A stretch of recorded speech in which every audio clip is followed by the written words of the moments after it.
In one of the worst air disasters in our country's history, an Air India Dreamliner flight bound for London crashed just moments after takeoff from Ahmedabad's international airport. There were 242 people on board. Only one person has survived. It's a tragedy that has shaken families across the country, even in Britain, Portugal, and Canada. A plane packed with fuel for an international journey, a mayday call barely responded to, and a crash that unfolded in less than a minute. In fact, 5 medical students died and many suffered injuries after Air India's flight crashed into the hostel of the BJ Medical College in Ahmedabad in Gujarat. In fact, in pictures from the ground that my colleagues have been sending us, we've seen disturbing visuals of plates still on tables, food uneaten. This tragic crash will be investigated by the Aircraft Accident Investigation Bureau, which is an attached office of the Ministry of Civil Aviation. But our reporters are at the crash site and at the Aviation Ministry, even in the UK, tracking every update through the hour. We'll be asking the questions that currently need answers. But first, to Destiny's Child, the UK man seated on 11A who walked out alive. In nothing short of a miracle, one passenger survived this deadly crash. The lone survivor has been identified as Vishwas Kumar Ramesh, a 39-year-old British national of Indian origin. He was seated in 11A and he has survived the crash. In fact, the British national was returning to the UK with his brother Ajay Kumar Rakesh, who was in a different row inside the same Boeing 787 Dreamliner. My colleague Radhika Iyer met the brother of Vishwas who survived the crash. Soon after the crash, he made a video call to his father. Listen in. Vishwa, the lone survivor on AI 171, made it and is likely to be home soon in the UK, and what a relief for brother Nayan. But I'm so sorry to share that at the same time Nayan has great levels of uncertainty to know more about the other brother who was also on flight. So Nayan, you're 4 brothers. Firstly, thank you so much for talking to us. Yeah, that's fine, yeah. Are you 4 brothers? Yeah, we were 4 brothers. 4 brothers. When did you get to speak to Vishwa last? Like 2 hours ago. Okay. Before the doctor denied him of speaking to anyone furthermore. Is he fine? How is he? Yeah, he looks fine. Okay. And did he have anything to share about the other brother, about Ajay who was on board? Does he have details? Is he scared? Yeah, that's the only thing he was worried about. He wasn't even worried about himself or any injuries that his body has. He was just worried about finding my other brother. What made the 2 brothers travel to India? Vacation. And both Vishwa and Ajay are married. Yes, they are. I'm just so sorry. This is just such a mix of emotions, and I can see from the support and the love that you're receiving from neighbors, family members. I can tell that there's so much love in this family. How are your parents, Nayan? My parents are really devastated and just in utter shock at the moment. I'm sorry. My mom's been crying all day. I'm sorry. So I'm really very sorry. Are you likely to travel now to India? What next? Yeah, we're going to travel to India tomorrow. And what sort of support could you now ask for at this stage? Anything practical that can be offered by the UK, by communities, by the diaspora in India? Honestly, I don't even know what kind of support we need. We just want to get to the hospital, meet my brother, and then see what happens from there. I'm coming to you from Leicester in the Midlands in the United Kingdom. The lone survivor of AI 171, Vishwa, that's his home behind me. As you can see, there are people who've gathered even during this late evening. They've been there all day since news broke out that AI 171 crash landed. Vishwa, as we know, is the lone survivor. But even as that offers good news, even as it suggests that there was a miracle really that he jumped off the plane and survived that ball of fire in the air, his other brother, Ajay, was on the same plane, and the family here is just devastated, not being able to hear anything as a confirmation about Ajay. So on one hand, Vishwa is fine.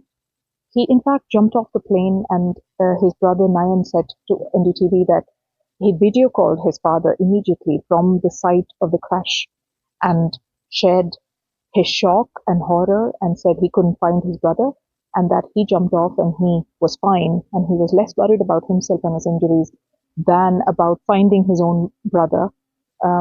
Meanwhile, the family is waiting for some sort of a phone call from either the Indian side or from Indian Airlines or from Air India, which happens to be the same flight that the family is now taking on a day after the crash landing of AI-171. As you can see, a few members have gathered here, and Leicester is witness to not just this family, but to the sadness that many families in Leicester are suffering this evening, alongside many others who were on board AI-171. We know that at least 7 families have had direct relatives on board that plane as passengers on that terrible crash landing that happened. We don't know yet as a confirmation on whether there are more and more members from the United Kingdom traveling to India, but we know from the High Commission and sources in the High Commission that emergency visas are being issued. Vishwa, for instance, is a British citizen, and his brother too, Ajay, is a British citizen. So the family is now bound to India to try and ascertain what happened to Ajay, and they're hoping that there'll be another miracle, as would so many other family members who are still waiting for that confirmation and are hoping for the best and hoping against hope, as many would say. But Vishwa is fine, and that means that this home can come back with at least one brother who is under shock, is in trauma, and is desperately in need of information about his other brother, Ajay. Radhika Iyer from Leicester, NDTV. So like India, families in the UK are devastated and shaken over the loss of their loved ones. Leicester City in particular is grieving the death of many, with nearly 10 families having relatives as passengers on that plane that crashed. Radhika Iyer spoke to Leicester residents about the support they have to offer in the aftermath of the horror in the air. In fact, we also have a reaction from Leicester MP Shivani Raja lined up for you. Listen in. Let me get your reaction. I mean, this has been devastating, the shock, the horror. How is Leicester reacting? I think there's so much. I think when people first heard the news, and I got to the restaurant this morning, and before then you'd seen it on social media, I think people have come in and said they're feeling, how upset they are. Even if they have very little relationship with India, at the end of the day, they're Indian. And so there's this strong connection. But also then the horror of the fact that these people were from Leicester, so it brings it very close to home. These are people you know, or you know somebody related to them. But the whole incident, and a number of people I was speaking to earlier were saying, we often just fly to Ahmedabad because the only direct flight you get to Ahmedabad, to India, to Ahmedabad is Air India. Yeah. So a lot of people use that flight to go to Ahmedabad because a lot of them are from Gujarat. Quite a large population in this area is from Gujarat. Yeah. And let's talk a little bit about that. Thanks for mentioning that. So Gujarat's presence in England, especially Leicester, in London, is huge. And how important is this sector of Ahmedabad and London? As you know, Belgrave Road also is known as the Golden Mile. Yes. And most of the population is here from South India, but also from Gujarat. So South Asia. South Asia. Yes. So this part of Leicester is most important. Having heard about this news, we were all devastated. Yeah. And recently when I was filling up at a petrol station, I saw another colleague of mine, a taxi driver, and I said to him, what are your thoughts about this? He says, I was going to pick up some passengers who were coming from India on that flight. Oh. Right, and he says it was devastating. Now, instead of picking them up, he's taking their relations to Heathrow to go and identify the bodies in India. So it was such a shock to us, and it brought it so close to us that people are from Leicester, and we're all devastated. And we're a community which is bind together from South Asia, Yeah. and we feel the pain all these families must be going through. Yeah. Thank you for sharing that. Vinod, what sort of activity, how has business been I won't say affected because it's affected all of us, but people are coming just to meet each other and not quite spend. So how is I think it's now it's beyond business. First is about the humanitarian basis. Irrespective, my family is not. I mean, none of my family is part of that incident, or indirect contact as well. But what happens is I'm in a community where most of them are from Gujarat, are based in Ahmedabad, are some part of Gujarat as well. So what happens is when they are coming in, I mean, right, just few minutes back, somebody was saying my family and relative to my family is also, part of this incident. It's really shocking. Since morning, we had been listening to this news. We'd been seeing videos. It's definitely scary. First. Second is, I mean, it's not getting out of your mind, right? Since morning, whatever we do, somewhere we are thinking about 242 members was part of that incident. And we are also thinking about the family, because how difficult it is for the family. What is happening to my kids? What is happening to my mother, father? A lot of relationships were in that flight, right? So it's very difficult. Like so many others, I was absolutely horrified and devastated in the wake of the tragic news this morning. First and foremost, my deepest condolences, my thoughts and my prayers to all the passengers on board, their families, the residents who have been impacted on the ground, and also the rescue efforts and the emergency services who are on the ground trying to take control of the situation. Potentially there are several residents of Leicester on board that flight this morning.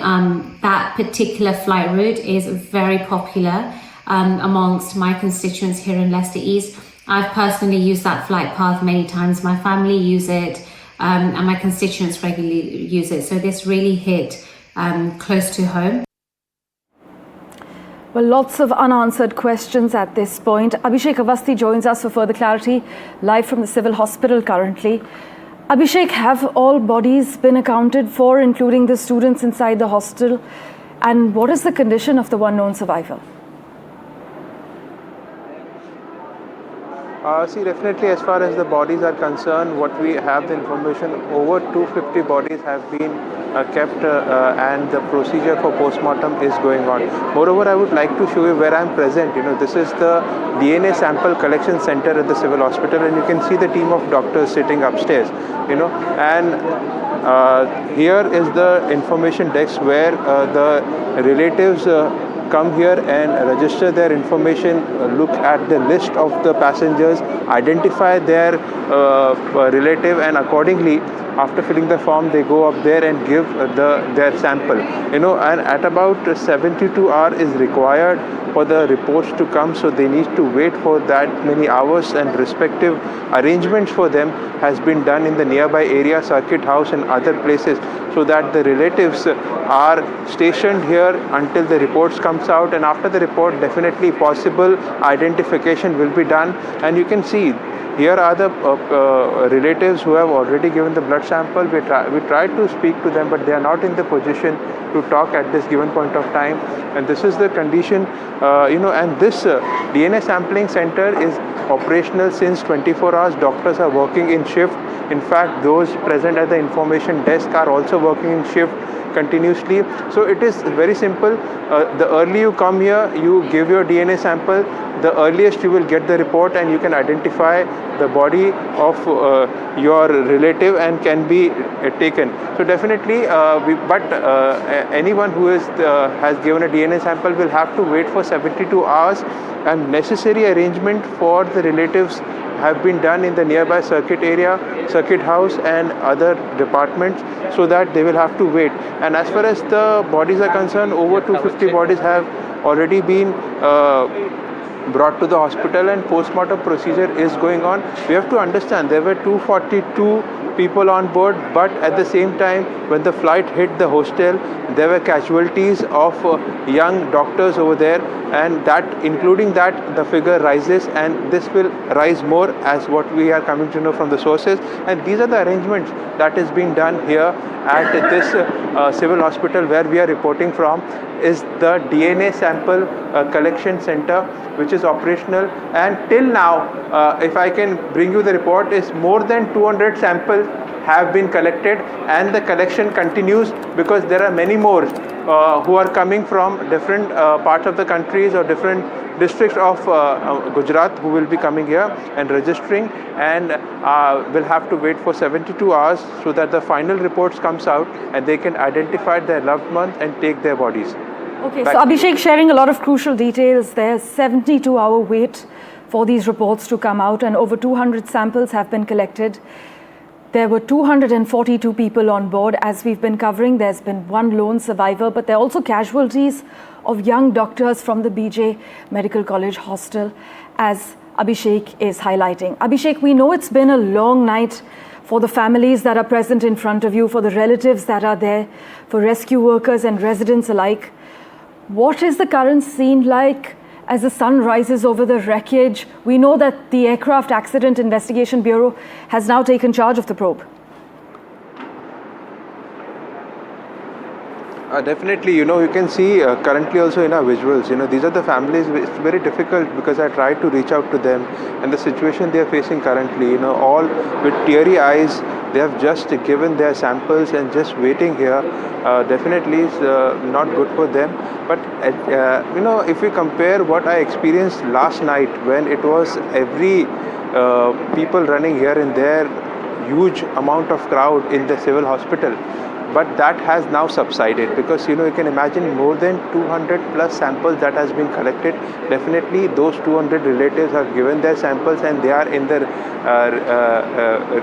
accommodation provided by the government. But as the number is more than 200, it will continue because several bodies of the doctors who were at the BJ Medical Hostel are being identified, and those after postmortem are also being given to their relatives. But where the crucial point is, those who were inside the aircraft and those bodies that could only be identified after the DNA sampling, and that will definitely take 72 hours. So that's the time they will have to wait, and this is the situation out here. Currently the situation is better than what we experienced last night where everything was havoc. But what I can also share, there were self-help group. In fact, people from RSS also were on grounds, making food packets, waters available to the relatives who are coming from all over India, especially from different districts of Gujarat. And this is the service to the mankind which was witnessed last night. And similar things are being done by the people on ground here from the medical college, from the civil hospital. These are the doctors who are consistently working in shifts, taking those blood samples because maybe after every half an hour or in hour, one or two relatives are expected here. In fact, the team of people of the administration, you can clearly see the help desks out here, which is very much crucial because they are the person who give the fill up the form, and at the same time they register the relative, and accordingly blood samples are collected. So definitely everyone is on ground trying to give their best services so that in this tragedy something can be streamlined, and eventually after 72 hours this kind of identification can be done. Right. Abhishek, thank you so much for joining us with the latest update from the civil hospital in Ahmedabad this morning. We will of course revert to you for regular updates as and when new details emerge, but this is the first wide-body aircraft crash in India in 4 decades. We are still looking for answers on what caused one of the most sophisticated planes in the world to drop from the sky in just less than 90 seconds, as you saw in those dramatic visuals. The 787 Dreamliner is considered one of the most advanced aircraft in the world. How significant is it that this is the first ever crash of this aircraft type globally? Is there any precedent for a full-scale safety audit across Indian fleets after such an incident? Lots of questions at this point. Let's just listen into Shiv Aroor's analysis. The experts we've been speaking to, each and every one of them, passenger jet pilots, including at least 3 787 Dreamliner pilots, have all talked about the various complexities that will have to be gone into by the crash probe. But just by virtue of those 2 videos that we have seen of that horrific crash of flight 171, they point to the flaps. Now, the flaps are these components of the wing structure that you see here.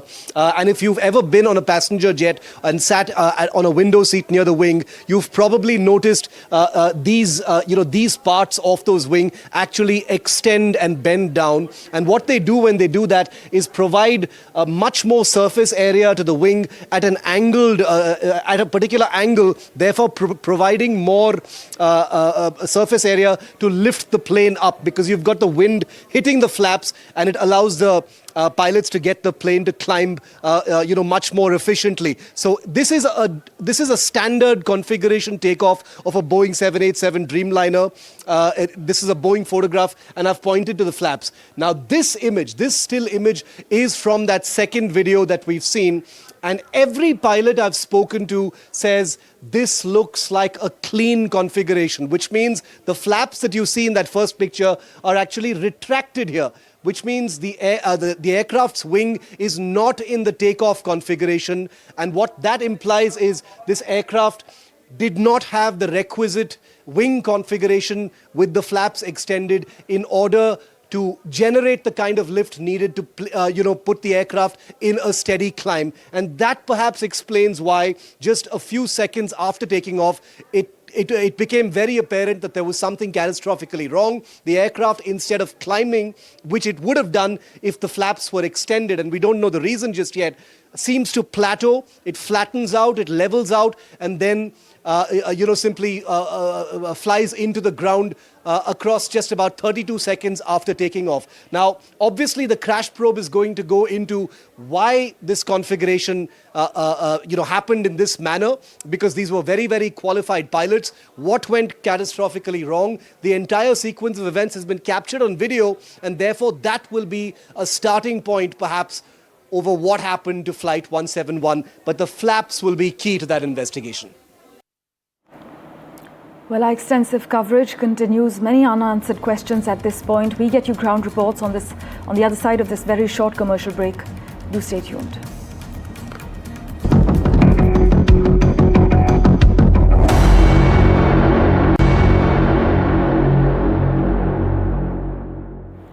The fatal Air India crash remains a big focus on NDTV. The crash brings the American aviation giant Boeing under fresh scrutiny as we speak, and the Air Accident Bureau is to probe the world's first fatal crash of the Boeing 787. Let's just zoom in on Rajasthan though, because 5 members of a family from Banswara in Rajasthan were among the victims of this tragic plane crash. The deceased from Banswara have been identified as Pratik Joshi, his wife Komi Vyas, their twin sons Pradyut and Nakul, and their eldest daughter Miraya. Harsha Kumari Singh has been tracking the finer developments for us. She joins us live this morning. Harsha, a couple and their 3 children have lost their lives in this crash. We're given to understand that the family was to start afresh in London. Yes, 12 people from Rajasthan have lost their lives in this crash. And of course, that picture of Komi and her husband Pratik smiling, that last selfie has really is such an evocative picture. They took that picture just when they were in the flight. And you can see the children across the aisle, also smiling back. Now, Komi had quit her job in Udaipur. She was joining her husband, who was also a doctor in London. Pratik had moved there earlier. He was working there for 3 years. And of course, he came back to take his family with him. They wanted to start a new life in London. Both are doctors. There's the picture of Khushbu, the last picture of her with a winsome smile standing at the airport with her father. He had dropped her to let her go and meet her husband, who was studying in London. He was also studying medicine. There is also a young girl, Payal, who was a nursing student who was going to do her medical studies in London. There were those 2 children who'd done an MBA. They used to work with their father, Mr. Modi, and he's lost both his children. Both of them went to London for a holiday. Shubh and Shubhang both went for a holiday. And then there is, of course, those people who used to work there as cooks, Prakash Menaria and Virdi Chand, and again Abhinav Parihar. So these are the stories of people who have died from that part. Udaipur is very, very close to Ahmedabad, so it was but natural that people who are from that area would take their flight from Ahmedabad, and 12 people from Rajasthan who've died, grieving families, and those last pictures which have left behind a poignant image. Harsha, as always, thank you so much for joining us with the latest details. As my colleague Harsha Kumari Singh is reporting, 12 from Rajasthan are among the victims and 5 from one family in Banswara district were killed in the crash. Meanwhile, let's turn our attention now to Manipur. Well, Manipur lost 2 young professionals in the Air India plane crash. Kongbrai Latpam Neganthoi Sharma and Lamnunthem Singson, they worked with the Tata-owned airline as flight attendants. Both of them were in their early 20s. Ratnadeep spoke with the cabin crew, Naganthoi's sister. Listen in to what she told NDTV. My interview sa 23 February last week lang interview ito diba aduga joining na April na to boy April date fix ay high pang ikaw ay high pang amjo aduga adudagi 20 rin naman sa aduga pass na ba mas yung ka DM commerce na passing exam pirang maga pass try siya ay try to ke sika nang high diba ate mahan aviation ko ba to ana isu kino sa tiba sinda na tiba adu interview of look in higher ga adu pass try da ma ke Let tingray mamang da koi pa sik inaw ko siya pwede layer me bako adu video call da hindi question na adu matung di phone call su duga ay sabi ko na daw tre bako aduga masi message thar ko say mana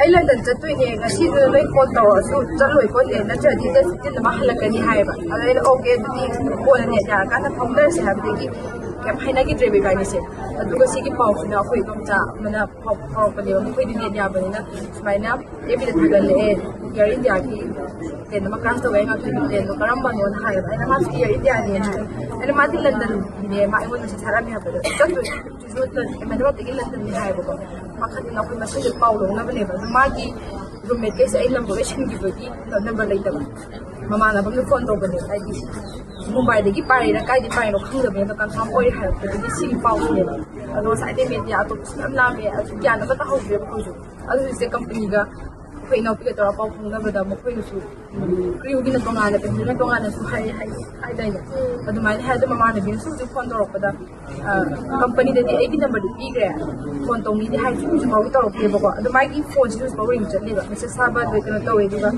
ma gi net su phone to we ado Well, you just heard from Naganthoi's sister saying her phone is still ringing. Ratnadeep has been tracking the finer developments for us. He's live with us at the moment. Ratnadeep, Manipur mourning the loss of 2 young flight attendants in this plane crash. We're given to understand that one of them joined Air India 2 years ago and one of them joined just last year. That's right. Ningthoi Sharma, whose sister's soundbite we just played out, she's from Thobal district, a village girl who always wanted to fly and got the job with Air India in 2023. The other flight attendant is El Singh Song, who herself was a victim of the 2023 ethnic violence in Manipur, where they had to leave their home in Imphal and go to shelters in Kankopi district. Now, she's the only daughter of 2 brothers, and her father passed away long back, and after she got the Air India job only last year, her mother was able to take a small rented house in Kankopi district. At this moment, her mother is completely in trauma, and also the same is the case with the parents of Sharma, who has also lost his life with Singh Sung. These are the 2 victims from Manipur. Ratnadeep, thanks so much for joining us with that crucial update. Our continuous coverage continues on NDTV. We're slipping into a very short break. Back in a moment with the latest updates for you.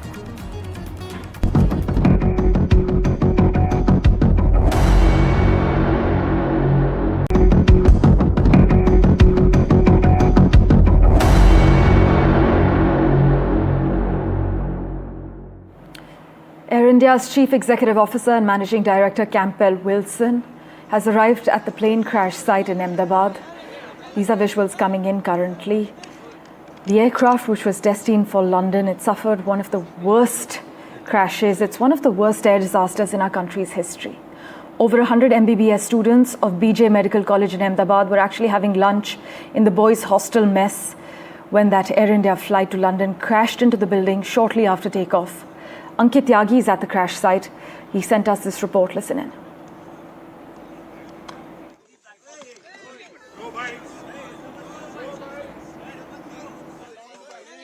let me start by saying that this entire place, this is the hostel where the plane crash took place. I very quickly, before I tell you anything else, I want to show you that's the place of impact. That building that you see where, and Sudesh will try and close in, there is still fire that you can see, and those are the people from the fire brigade department, from the fire department, those who are still, in fact, trying to douse that fire. That's the building where the impact took place. On the two buildings that you are seeing on your screens at this moment, both these buildings are the ones where the impact took place. These are not very high buildings, and that gives you a sense, because this is right, after this building, just about 300 meters, 400 meters from here is the boundary wall of the airport. So that gives you a sense that the plane was not able to take off at all. I just want to keep Sudesh on that building itself. That's the building where the point of contact or the point of impact was.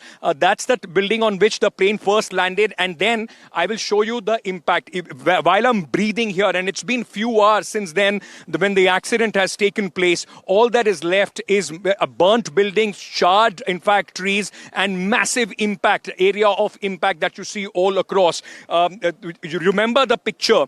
Even while I'm breathing right now, you can still feel the fumes of the aviation, fuel that burnt this entire area. Let me very quickly also show you. You remember that picture, just 52 seconds, a picture that showed you the plane trying to, in fact, take off, not able to gain the height, and the landing gear still hanging as far as that plane is concerned. One of the tires of that plane is there, right where you are seeing on my camera. My camera person Sudesh is showing you the other part of the tire. I will just show it to you. It's right where I'm standing at this moment. This is where those tires, in fact, landed after that crash took place. So let me very quickly tell you that building where you see the firemen, and they have been engaged through the last many hours. You will see a new team of NDRF also going. That's the mess of this hostel. Now, most of the doctors, those who are here, they are the ones, those who are employed at the civil hospital and the government hospitals. This is the place, these, building after building is where all of them stay. All of them, this is the place where they, in fact, used to be.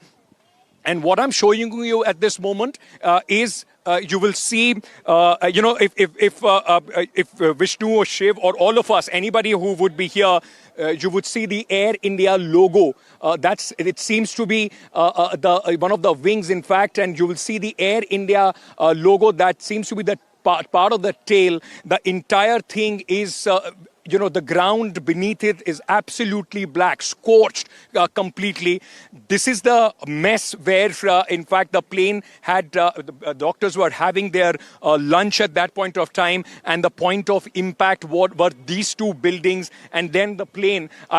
It's about, I'll show you, it's about 500 meters or 400 meters from here, where one of the engine, while I was coming here, has impact. The point of impact of the engine was. I will again show you another building where there is still some fire which is burning. Sudesh, if he can point out, that's one of the building of the hostel. Now, these buildings are ground plus 5. So total ground plus 5, that's the height of these buildings as far as the floors are concerned. But Sudesh will show you that the impact of the plane was such that it made a crater on the side wall of that building where you can still see some fire burning. So at this moment, though there are too many people here, but the fact remains that this is, it's yet not very safe to be around this place, though the fire brigade officials that you are seeing on the top are still, in fact, working to ensure that there is every ounce of that burning fuel, the fire is doused, and you can still see the smoke coming out along with those buildings which are absolutely charred and black. Let me show it around once again. That's the logo of the Air India flight, which was on its way to London. This is where the point of impact was, and that's where you see that logo, on the tail that usually you see on the aircraft. Now, let me also take you a little further, and it will give you a sense, because right from here, that's the point of impact, to all the buildings that you will see right till the end. every single building is charred. Every single building is charred. The buildings are on the right, on the front, the trees, the ground beneath them, everything is charred black. And that was the impact. It took hours and hours before, in fact, the fire could be brought under control. But where we are standing at this moment, it looks like, a bomb dropped here. There are craters and after craters. This is one place where you saw the tires, as far as that plane is concerned, the landing gear, those pictures. I will try and make my way, and I will show you some other, in fact, scene. While I was coming here, like I said earlier, people are still in disbelief. You will see the completely broken wall, and then, of course, you are seeing these two buildings. So keep counting. 1, 2, these two buildings of 6-story each, which were completely burnt. And beyond this, if I keep walking, and I can keep walking for another 400 to 500 meters, all that you will see is what's left after that aircraft crash, the debris, the devastation, and of course, the kind of shock that people are still coming to terms with. This is another building. I very quickly want to point out to that aircraft which is taking off at this moment. This gives you a sense that at the time when the plane comes towards this area, when the plane is taking off and the plane is trying to take its height, this is at least the height that the plane should be at. And the Air India aircraft could not, in fact, do that. It just could not take off and just landed at a building which is lower, which is shorter, which is in length less than even the buildings which have had the maximum impact. What happened after it landed on the mess, the plane and the debris flew all across. It was filled with fuel, and what that did is something which is, I can't even describe this. I mean, these pictures are speaking for themselves. Look at this building, the front of this building completely devastated, as if a bomb had exploded here. And all the windows shattered, the walls completely out. A lot of people are coming here. We are hoping that this entire area would be sanitized. At least there won't be a lot of onlookers. But let me show you. So you saw those two buildings. Now, these are building number 3 and building number 4. A lot of policemen here. Everything beneath on the ground where I'm walking is absolutely charred black. Trees have been burnt. Everything which lied all across this place has completely been burnt. I want to show you very quickly one of the most important part, possibly of the investigation as well. This is one of the engines of the plane. It has landed more or less 250 meters from the place where the initial impact took place. That's the building where the initial impact was. And then if you go across, Sudesh will show you the place where the engine has landed at least 250 meters from the building where the impact took place. The wall where the engine landed completely broken. What I was told earlier that there is a specialized team which is in fact looking only for the black box. Let me also tell you at this moment that 186 bodies so far have been received at the hospital.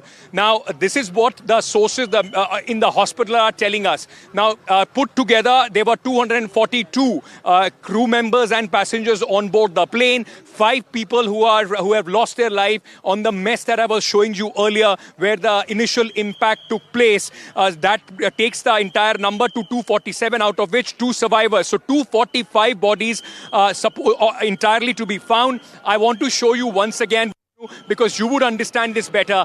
That's the minimum height, because this entire hostel falls on the path of the takeoff, and this gives you a sense of how high it should have been, but how low it was that the impact took here. At this moment when I am trying to breathe, it is a mix of devastation. It's a mix of death and fuel and so many charred areas that you are seeing at this moment. This possibly, all these remains, some medicines here must have fallen out of somebody's bag. But what I can also tell you, beyond the 4th building of impact, there are 2 more buildings which have been completely engulfed in the fire, which have been destroyed in the fire. What I was told is that there are still some places, some rooms where the fire is still burning, some bodies to be recovered. Where you see the NDRF, people in the red uniform, that's where I've been told that the operation is still on to try and recover the bodies. So there seems to be some part of the plane which must have fallen there, where the operation at this moment is on. There have been these massive JCBs which have been utilized, but what I've also been told that they are not going to completely clear the area till the time the air crash investigation begins. They want this area to be preserved in this manner so that the aircraft investigation, the crash investigation can happen. I also want to tell you this is the entrance gate as far as this hostel is concerned. Now, right next to it is the wall, and right on the wall is one of the doors that we saw while we were coming in as far as this, the crash site is concerned. Everywhere you will see the debris, malign, the completely mangled pieces of the aircraft, burnt, entire completely charred pieces of the seats. You can see this, all these cloths, bags.